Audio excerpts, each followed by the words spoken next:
All right, we're going to talk about Exodus and Leviticus. I'll try to be very brief with this one, give you some overview thoughts on what I've already put down in words here in the PowerPoints, but we'll read together here and cover some things along the way. The Exodus event takes up the entire books of Exodus and Numbers. It's the primary event of the salvation of a nation and the invitation of this new nation into covenant relationship at Mount Sinai. Its significance is that, again, it reveals God's great redemptive act. It's going to represent it's going to represent the revelation of God's supremacy through the salvation, through the miracles that were demonstrated, as well as thinking of the book Exodus, Leviticus combined would constitute somewhat of a constitution with regards to a combination of history as well as the historical narrative and the theological teaching that goes on in these books would have been essentially foundational, right, to Israel as a new nation. So in a way, you have the prologue book, Genesis. Then you've got the, you think of a Big Mac, the meat would be Exodus, Leviticus, and then more history there in Numbers. And then the capstone book would be Deuteronomy, which would be a look back, a theological reflection, as well as a look forward, which is a huge look forward, as we'll see as we continue on in the history books that we'll be covering in this fall semester. And there's our deep thought picture. I'll let you contemplate that, share it with your children. The first part of the book of Exodus focuses on the conflict with Moses and his birth. It's interesting how God, and I'll just let you read this, but God works through the faith and fidelity of the somewhat unassuming, or you might say the people in the background. Here we have the fidelity showing up through Hebrew midwives, Shiphrah and Puah, and they're working against Pharaoh's plots to preserve and respond to God's agenda for that time. I take a look at Moses' call here in chapter 3 through 4. It's kind of a significant exchange. There's 5 rounds in which God issues a command, and then Moses responds with kind of a comeback, kind of expressing in 5 rounds his reluctance to follow through with God's tapping him on the shoulder and asking him to lead this group of people out of Egypt. The first challenge that Moses feels insecure, feeling like he's not really anybody, but the Lord has always reminded his people and his faithful that he is present with them. So Moses responds, "Who me? I have not any authority." And the Lord reminds Moses that he's representing the name and reputation of the Creator God of the universe. And then the charge for no credibility. The authentication of Moses will happen through the miracles and the things that he'll be able to demonstrate himself, but also even more so, the miracles that the Lord himself will be performing in the purview of the people. And I like this next one. "Whom I have no talent." You youth pastors out there are probably nervously shaking in your shoes. When I showed up to my first church assignment, and I didn't think I had any talent at all to rally these kids and win their hearts, and I found out that it wasn't necessarily all me that had to be the youth pastor. So what I strategically did, when I didn't think that I'd ever have the ability to be buddy-buddy with the captain of the football team and the captain of the cheerleading squad at the big school in town, I went and recruited the people who I thought could, and it ended up being true, and they did. So that's the thing that you do, is you recruit people around you who can help you be the person that you're not necessarily wired to be. Finally, just Moses responds flat out with refusing to go, "Not me," and the nose of the Lord burns against Moses. So finally we have the Lord getting the attention of the reluctant prophet Moses, taking him to the next stage. And I've got this slide here that kind of reminds us of the stages of the wilderness that take place from the Red Sea and eventually get all the way to the plains of Moab on that eastern border just across the Jordan River. slightly elevated location, and that's the context of the book of Deuteronomy.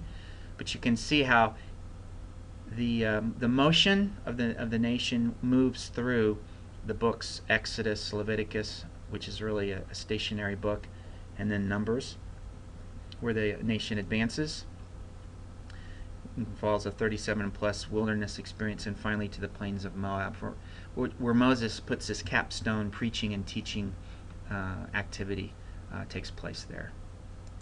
I know the commentary, the introduction that we're reading, Hill and Walton, spend a lot of time talking about the date of the Exodus as well as the different views on the route of the Exodus. And I'm not going to develop that much, just to refer to the fact that there is a scholarly debate about both of the issues, the date, the exact dating. I probably side with the 1446, just from the dating and the reference there in 1 Kings 6:1, but I know there's a scholarly debate about it, and there's strengths and weaknesses to all the views.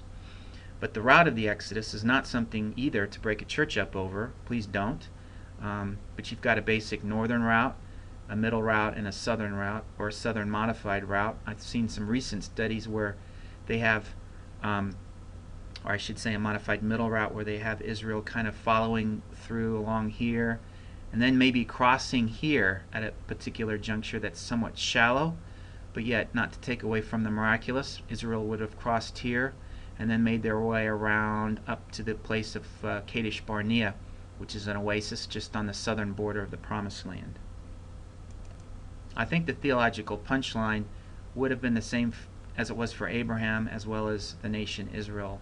Any journey through the wilderness would have been a faith march, one where you'd have to trust in the Lord, and that's exactly what we have. Israel leaving Egypt somewhat like a small child, and the Lord showing up to literally hold the hand of a young fledgling nation. And that's what I have in this next slide. Unfortunately, small children have a tendency to whine and complain, and you've got this basic repeated pattern showing up in the early chapters there of pre-Sinai chapters that illustrate the wandering through the wilderness, which has really begun.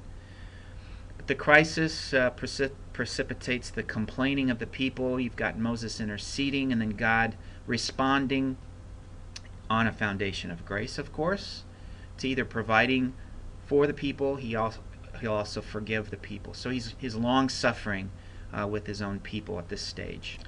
And I'll let you look at the passages there. You've got the episodes of testing that are there in like Exodus 15, verses 22 through 26. And what happens, you've got the key word there, testing. God tests the people.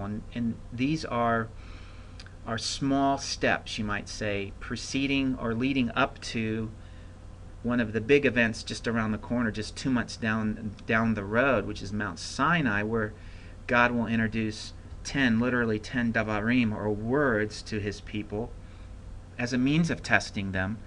But before that, he's got these short little stipulations, like certain ways of purifying water, or there's certain stipulations surrounding the procedure for harvesting manna. And these are short accounts of Israel being tested, that is, demonstrating their faithfulness and follow through to the commands that the Lord gives. So it's like a good parenting technique. If you're holding the hand of a small child, you're trying to teach them responsibility and how to handle the little things responsibly before launching off to the bigger things down the road. And I see this as a general progression all the way from Egypt through the wilderness and then eventually on the plains of Moab. And it's going to take another generation, literally, that will emerge before you'd say they're ready to take on the challenge of taking the Promised Land.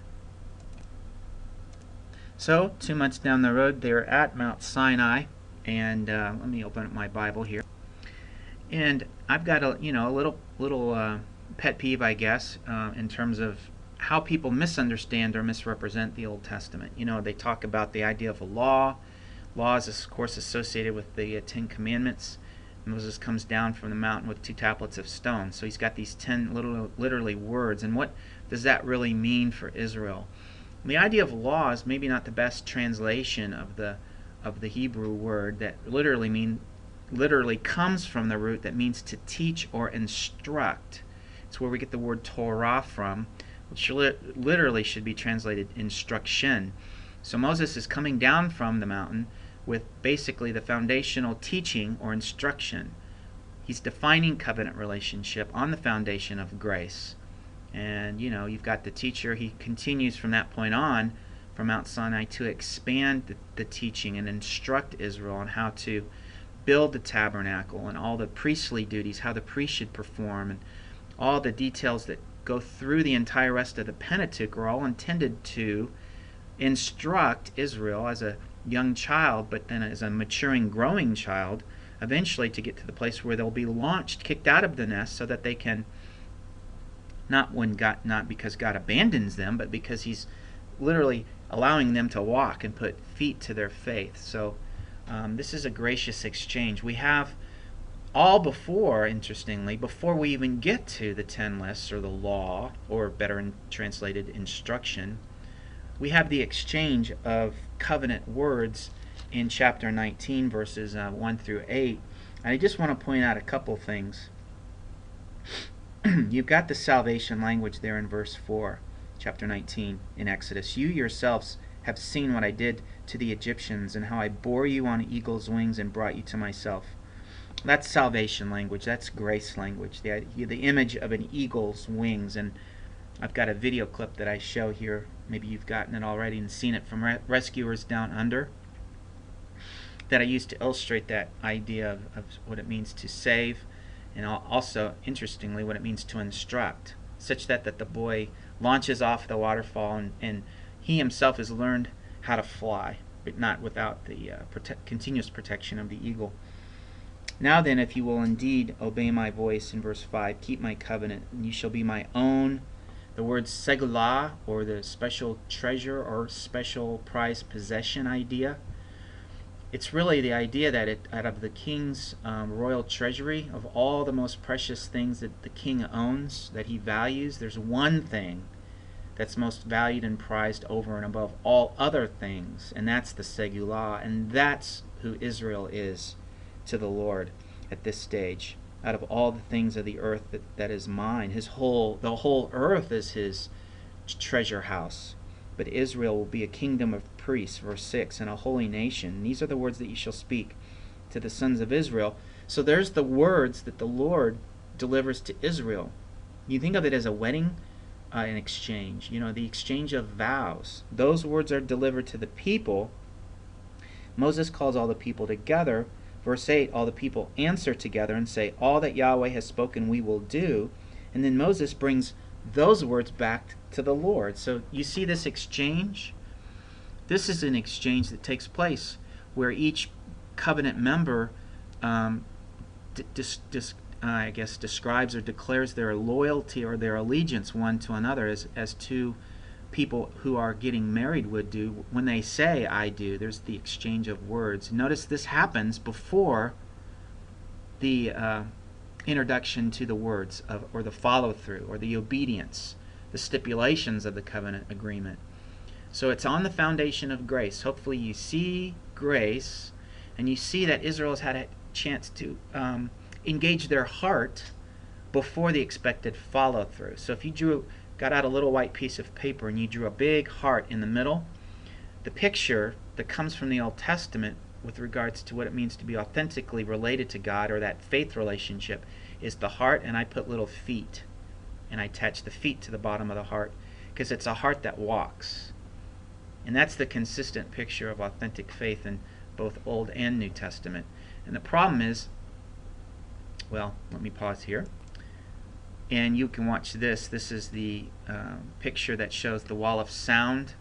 I think it comes from with the Israel. It encounters the Lord.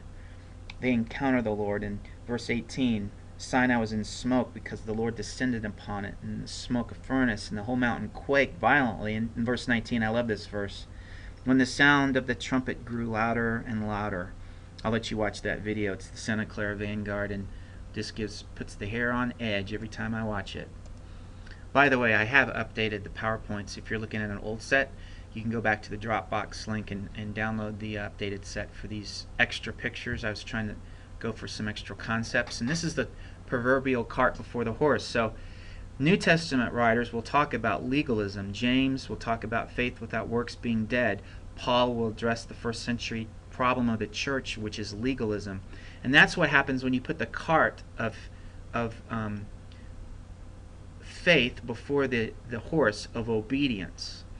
The horse of faith is supposed to pull the cart of obedience. And the problem is when you get that order reversed, when you put the expectation of obedience before you've got a true heart transformation or the faith, that's an equation for legalism. And that's what was going on in the first century church. That was what happened when Martin Luther's day. Church has a tendency to get into this legalistic. But notice that the original equation, you've got Exodus 19 happening before Exodus 20. You've got Abraham, his faith was reckoned to him as righteousness in Genesis 15:6, even before we get to Mount Sinai.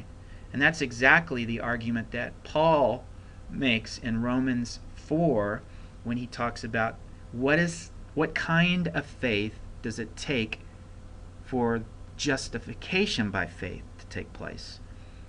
Paul points to Abraham, and he makes the point, same way we're making here, is that it happens before Mount Sinai. It happens before the law, so-called law, is introduced. And otherwise you have the equation for legalism. Here's my Rescuers Down Under clip you can use, and I'll give it to you in my PowerPoints as an embedded slide, and please use it in your Sunday school classes and youth groups when you're trying to really drill down this point of what it means to be saved, and saved on the back of eagle's wings. And this is a great picture and illustration. Notice that the boy gets pushed along there at the end when he gets closer to the waterfall, and then he's doing it on his own. And that really illustrates, I think, the paternal, fatherly role that the Lord has with this young nation when he's testing them along the way, and little baby steps are taken. Eventually he gets launched off the waterfall. He's got the courage and the trust in the Lord, or in the eagle, to literally fly off the edge of a waterfall, and he doesn't have any reservations at all. And that's the kind of loyalty and trust and faith that the Lord wanted Israel to express as well, especially because the what next for them is the promised land, and they're going to have to fight a few battles and encounter a few enemies who are big and tall and mean and intimidating along the way.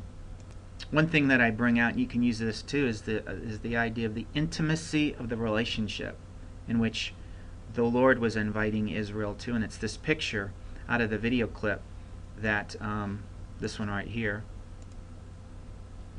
there we go,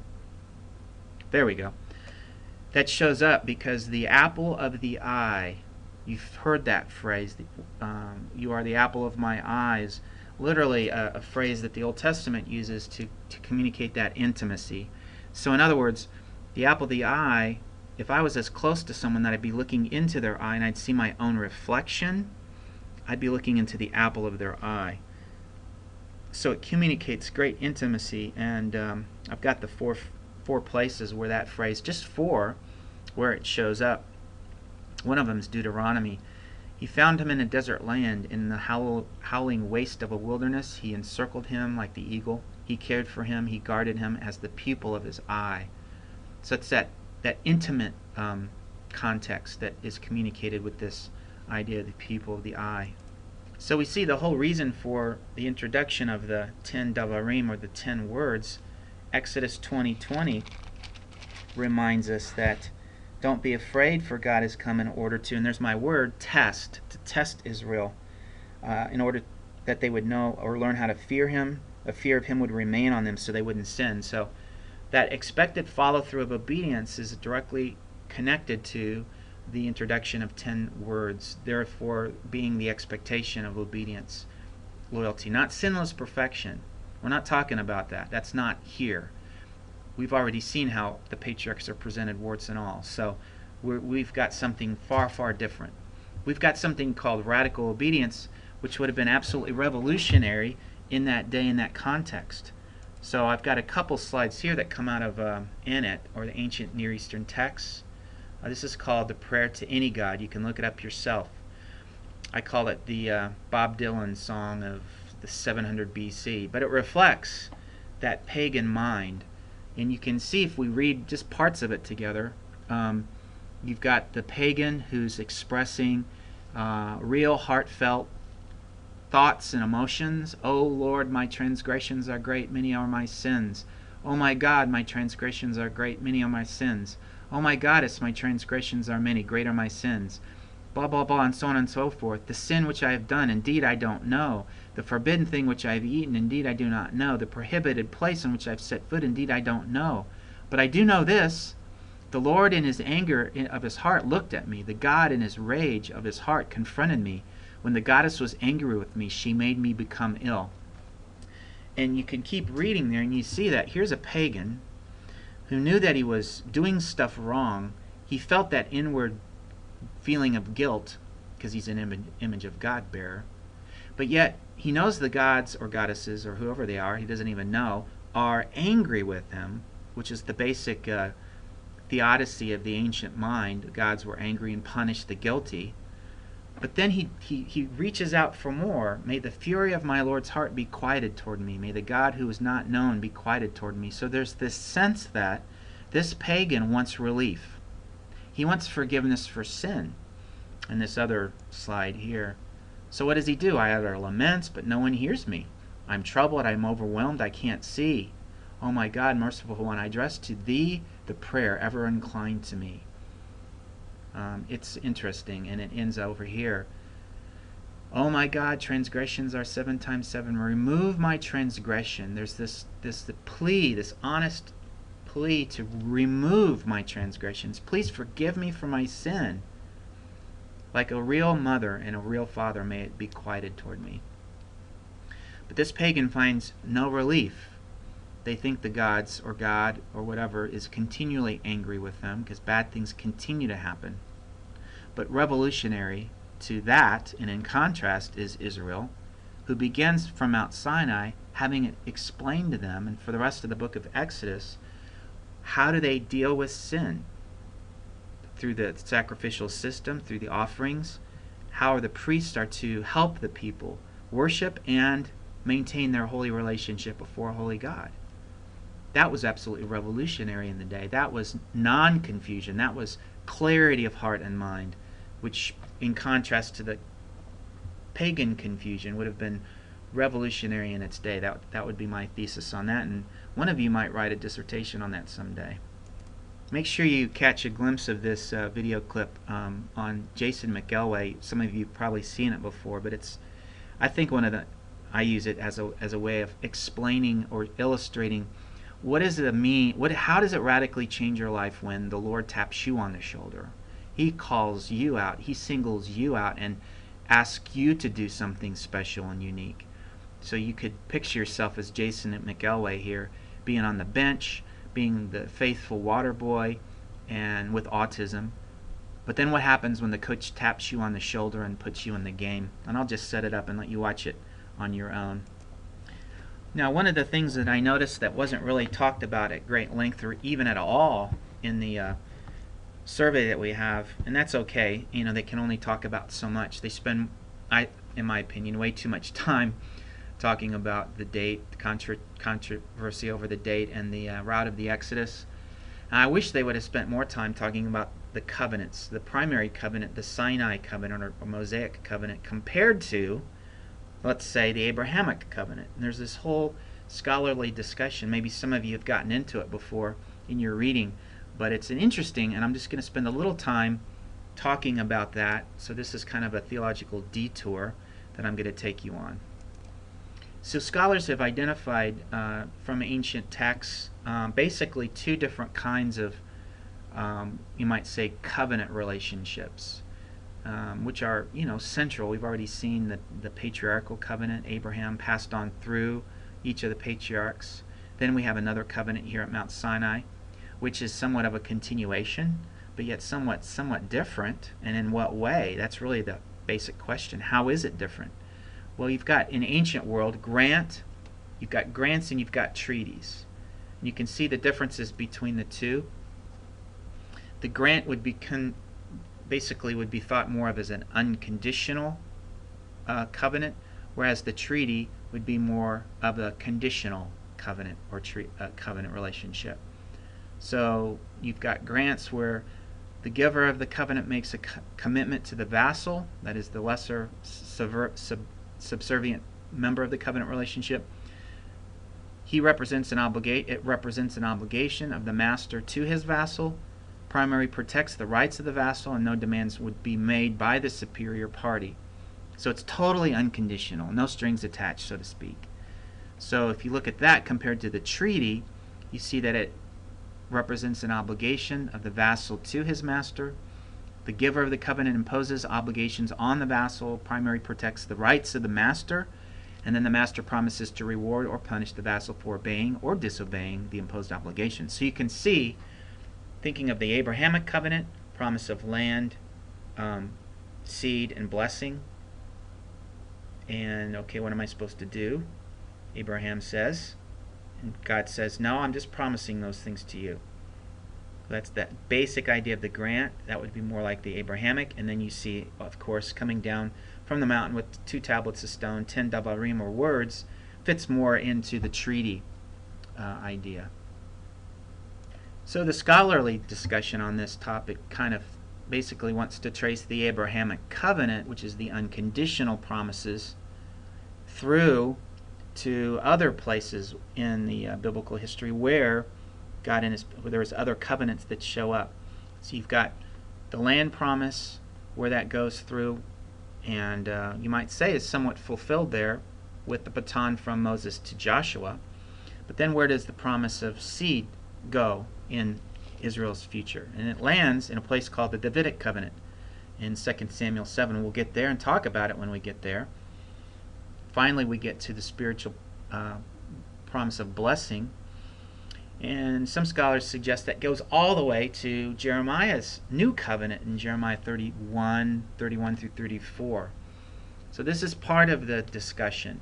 So you've got unconditional promises that really need to find a place somewhere down the road where they find fulfillment. Otherwise, they're false promises, and that can't be, because God's always comes through with any unconditional promise that basically is, you might think of it as being rooted in himself, in the validity of himself. It's got to come true sometime. So part of the debate is when and where, and when do these things happen? Are they partially fulfilled, or are they fully fulfilled, or some of them have to be fulfilled down the road, even from our vantage point, future, when the Messiah comes back and rules, establishes his reign, the new heaven and new earth, and some of those things that go on down the road. But going back to the Abrahamic covenant, we break out the unconditional, but then you can also make a case that there's some conditionality that shows up. So you've got the unconditional promises of land, seed, blessing, and then the rehash of the same covenant in Genesis 17, where you've got God promises, I will be their God, they will be my people, and then the forever promise. And that covenant would be the one that's reaffirmed to Isaac and to Jacob. But then what about the conditionality of the Abrahamic covenant? You've got the command, go, in the very first verse, and then you've got the demonstrated obedience showing up in Genesis 12:4. He went. That's somewhat conditional. In other words, none of the fulfillment of any of those unconditional promises would have had a chance to come to fruition had Abraham not demonstrated obedience to a command, which is the conditional idea. So you've also got in Genesis 17:2, command, walk before me and be blameless. And that all comes before the promise where the Lord would confirm his covenant. So there again, you've got a command issued with the expectation of obedience down the road, the idea of walking before the Lord and being blameless. Then you've got, for example, an oath. The oath in Genesis 22, verses 16 and 17, comes in response to the radical, you might say, demonstration of Abraham and his obedience there in the sacrifice of his son Isaac. And then finally, the grant promises extend to those of Abraham's household who demonstrate fidelity, and only those. So there seems to be a hint there in Genesis 18 of conditionality. In other words, God is not obligated to extend these blessings to the unfaithful, only to the faithful in the seed of Abraham. So we go to Sinai, and it's the same thought process that we have to kind of think through. And is the Mosaic covenant all based on conditional agreement, which most people have a tendency to emphasize, or is there some aspect of unconditionality with the exchange at Mount Sinai? So we see similarities between the Abrahamic covenant and the covenant for Israel at Mount Sinai with regards to the fact that, like Abraham, Israel is called to a land outside of the place where she begins as a nation, that is Egypt. Like Abraham, Israel would become a great nation, and like Abraham, the world would find its source of blessing through the nation Israel. So Moses comes down from the mountain with 10 commands written on 2 tablets of stone, which down the road will eventually turn into some 613 commands. So how can we see unconditional promise of fulfillment in response to these commands, 613 plus commands? And I've got this fancy John Madden type football diagram here to try to illustrate a little bit. This is what I was trying to work out in my own scholarly mind and thinking. But you've got unconditionality, right, which we see clearly in the Abrahamic promise. And you've got conditionality with the 10 commands or words or any commands that come after Exodus 20. The problem, though, is that you see we've got a failed kingdom down the road where Israel, when they put feet to it, after a series of bad kings, they're going to have failure, a failed kingdom, a divided kingdom. Also, they're going to have a series of failed kings. Of all the kings in Israel in the north after the divided kingdom, I don't think there's one that's evaluated positively, and there's maybe just a short handful, maybe 8 at the most, evaluated positively in Judah in the south. But still, God has promised unconditional promises to Israel, and they've got to find a home somewhere in the future with regards to fulfillment, despite, the failure of Israel's kingdom and kings. So how's that going to happen? What's interesting is if we'll jump ahead a little bit now, we'll probably come back and revisit this when we get to Samuel, but we have a Davidic covenant through David, the faithful king, the wholehearted king, and his covenant promises some things. We have immediate fulfillment with the promise for a great name, a place, and rest. Comes out of the Davidic covenant, Nathan's oracle. And then we have future promises that come back, a house, a seed, and a kingdom.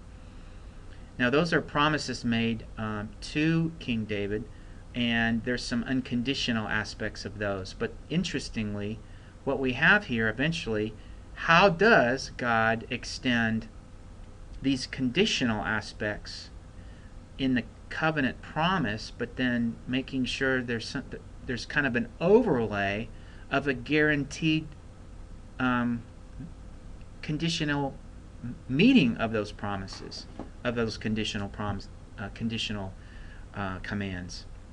How does that happen? Well, eventually we're going to get to the failed kingdom. What God does in response is he brings about an exile, which basically brings about refinement. And there's always a faithful remnant that emerges even before, but even more so after the faithful remnant, then are encouraged by the prophets to move forward in history. All right, so we've got that failed kingdom, but then we've also got how God responds to the failed king, that through the Davidic covenant we have the promise of seed, and through the seed would be a ruling king. So the Davidic covenant produces some new king, namely the Messiah, who will also come on the scene. So with that, we've got how the king, the Davidic covenant brings and addresses the fact that what happens when we have failed kings, God will unconditionally promised that there'll be a king who will emerge, and it's that king who will, in his rule, establish fully met responses to all the conditional aspects of the covenant relationship. He himself will fully meet all of the conditional requirements for covenant relationship in and of himself, and that's going to be the role of the Messiah.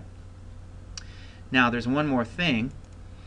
There's going to be one more thing, and that's the new covenant in Jeremiah 31 and Ezekiel 36, for example, that focuses on the heart. There seems to be, and this continues from Deuteronomy chapter 10, verse 16, I believe, that the heart will be circumcised, or the idea of the new heart.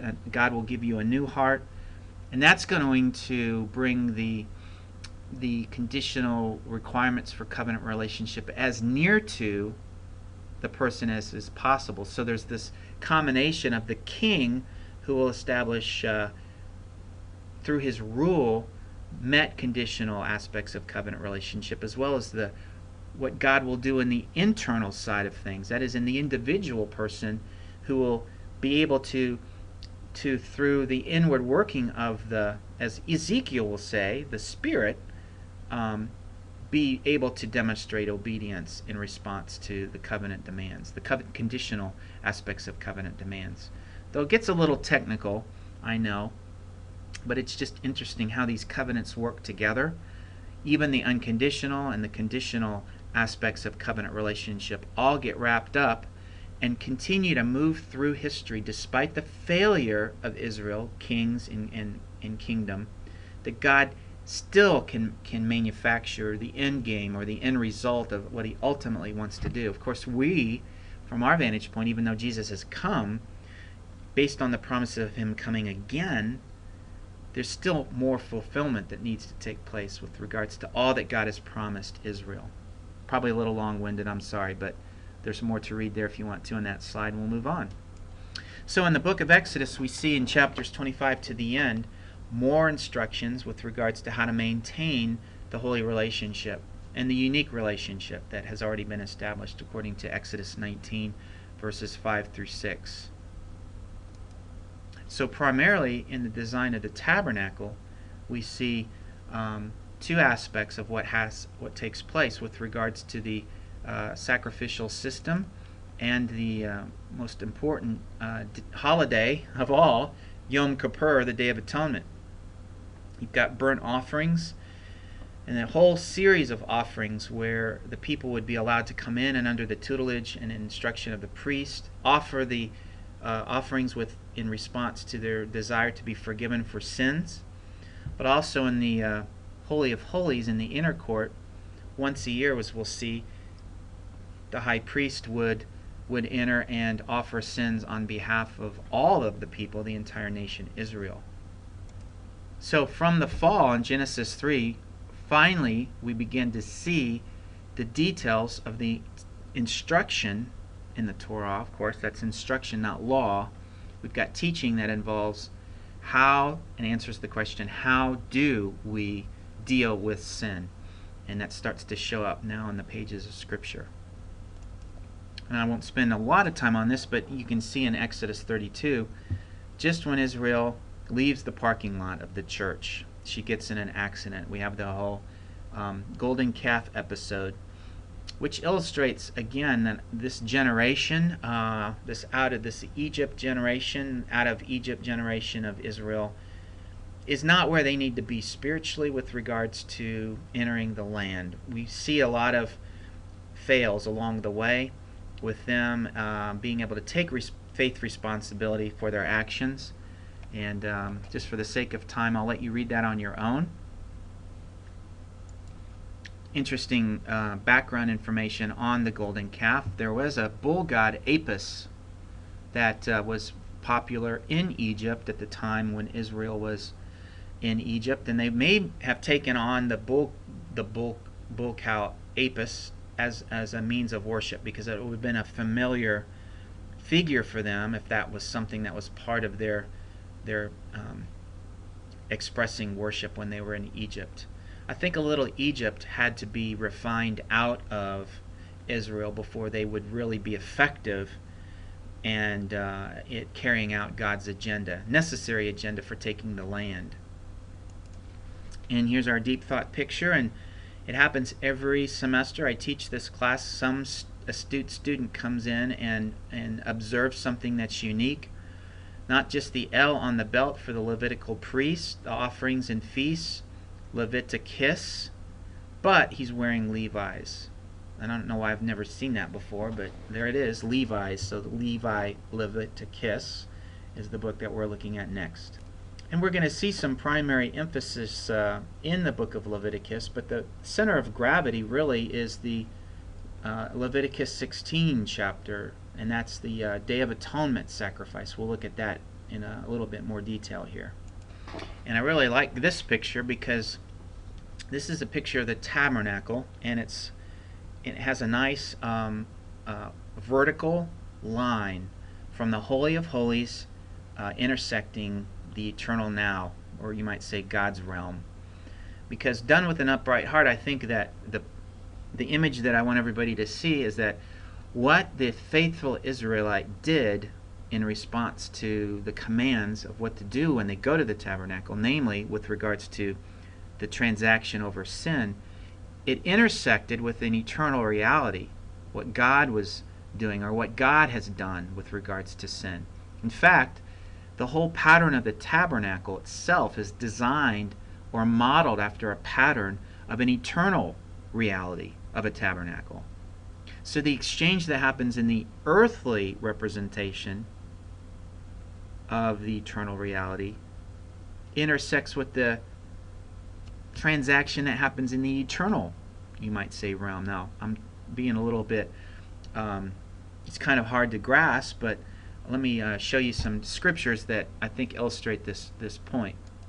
So in Exodus 25:8-9, we have the command, let them construct a sanctuary, or that's the tabernacle, for me, that I may dwell among them, according to all that I'm going to show you, as the pattern of the tabernacle, and the pattern of all of its furniture, just so you shall construct it. My point is that the pattern, or the idea, the dimensions, and all the things that go in it, come from the fact of an eternal reality to that tabernacle. In fact, if you turn over to your New Testaments in that passage in Hebrews 8, chapter 5, or actually starting in verse 4, if he were on earth, that is Christ, he would not be a priest at all, since there are those who offer the gifts according to the Torah, who serve a copy and shadow, right, of the heavenly things, just as Moses was warned by God when he was about to erect the tabernacle. For he says, see that you make all things according to the pattern which was shown to you on the mountain. So it's interesting. Not only is the tabernacle itself in its design to reflect an eternal reality, but the faithful participation or activity of what goes on in the tabernacle, of the priests as well as the people, intersects with an eternal reality as well. You know, in Revelations 13:8, we have the passage that talks about the lamb slain from before the foundation of the world. So that's significant, that it's Jesus' activity in the eternal now that allows for the foundation of forgiveness that could be experienced by the faithful Jew, as well as the faithful follower of Christ this side of the cross. So it's interesting. I think faith has that apple to apple in both Old and New Testament. And it, against the idea that, I don't know if you've ever run into people who think that, nobody in the Old Testament knew that they were forgiven. Jesus hadn't come yet. Well, that's not true, because they did know, and they were able to experience forgiveness for sin. Let's just go to this last idea and turn to Leviticus 16, and just go back one more slide first. But in that back inner court, the inner, back to this slide, the Holy of Holies would have been the most inner portion of the design of the tabernacle, which would have contained the Ark of the Covenant and what's called the mercy seat. Now it gets, now we see what kind of activity was involved with that. So in Leviticus 16, we have the details of the Yom Kippur, Day of Atonement. The high priest, once a year, would go into that Holy of Holies location and perform the sacrifice that the word is atones, the atonement, He atones for the sins of the entire nation in verses 14 and 16. Moreover, he shall take some of the blood of the bull and sprinkle it with his finger on the mercy seat on the east side, and also in front of the mercy seat. He shall sprinkle some of the blood with his finger 7 times. So there's the mercy seat that's got covering of blood. And that idea of atoning is really the idea of to cover over. So it's interesting. You see in like Psalms, like 32, places where that idea of covering over sin is made the focus of worship in Israel's faith history. How blessed, in verse 1 in Psalm 32, is he whose transgression is forgiven, whose sin is covered. And that's the idea of the atonement, or the covering over of sin. But it wasn't just about that, because that happened away from the purview, or away from the visual seeing of the activity. The people were on the outside, the high priest was on the inner, and only he was allowed to enter. So what was more visual was the what we see back in Leviticus 16, beginning in verse 20 and 22. So when he finishes, that is the high priest, atoning for the holy place, in the tent of meeting and the altar, he shall offer the live goat. And Aaron shall lay both of his hands on the head of the live goat, and confess over it all the iniquities of the sons of Israel, and all their transgressions in regard to all their sins. He shall lay them on the head of the goat, and send it away into the wilderness by the hand of a man who stands in readiness. And the goat shall bear on itself all their iniquities to a solitary land, and he shall release the goat into the wilderness. This would have been visual. This would have been obviously a huge object lesson for Israel. Every time it was performed, they would see there's the priest laying my sins on the back of that goat, sent out into the wilderness to be forgotten. So now we have the complete picture, right? Covering over of sin and the forgetting of sin. So the comprehensiveness of this is really powerful. And if you were a faithful Jew at that time, you would have not only been a part of, an active participant in the activity of the tabernacle, later to be temple, but you'd also experience it as a means of being able to go to church the next Sunday and celebrating it, written into your very psalms, atoning for, covering over my sin. How blessed is the individual who knows that. Contrary to the confusion of the pagan neighbors around Israel, Israel was celebrating forgiveness and when they had church, and they were maintaining their holy relationship. So finally, we turn to, and I'll close with this, an interesting place. If you don't know where this scapegoat idea finds resonance in the New Testament, it's right away in John's Gospel, John chapter 1, down in verse 29. The next day he saw Jesus coming to him, and John the Baptist said, "Behold the Lamb of God who takes away the sins of the world." It's coming from Leviticus 16, and it's a powerful picture. So we're invited into the pages of Leviticus 16 to see and identify with what God was doing with the faithful Israelites at that time, such that it would enact real, felt, fully comprehensive forgiveness for sins. It was in an intersection with a vertical intersection with a divine reality of the Lamb who was slain before the foundation of the world, and throughout the entire faith history or salvation history.